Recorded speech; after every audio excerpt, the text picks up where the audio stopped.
Hello అండి, ఎలా ఉన్నారు? మా పిల్లలైతే స్కూల్కి వెళ్ళిపోయారు. ఇంక మా వారు కూడా ఇప్పుడే వెళ్ళారు. వంట ఏం చేయాలో అర్థం కాకపోయినా ముందైతే బియ్యం కడిగి పొయ్యి మీద పెట్టేశాను. ఇంకా తర్వాత పిల్లలకి ఎట్లాగో స్కూల్స్ ఓపెన్ చేసేస్తారు కాబట్టి స్కూల్ నుంచి వచ్చిన వెంటనే స్నాక్స్ ఏంటి అని చెప్పేసి ఒకటే ఇసుకిస్తూ ఉంటారు కదా. ఈ విధంగా సింపుల్గా చేసి పెట్టామంటే చాలా ఇష్టంగా తింటారు.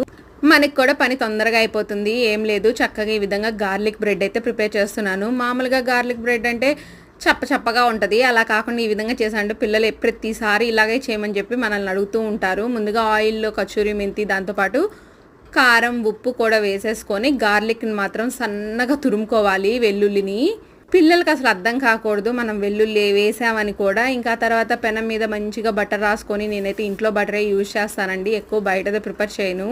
ఇంకా తర్వాత మంచి గోల్డెన్ బ్రౌన్ కలర్ వచ్చేంత వరకు ఈ విధంగా రోస్ట్గా వేపుకున్నాం అంటే ఎంతో టేస్టీగా ఉండే గార్లిక్ బ్రెడ్ అయితే రెడీ అయిపోయింది. కుదిరితే వెన్నతో కానీ లేకపోతే టమాటా సాస్తో కానీ నంచుకొని తిన్నాం అంటే సూపర్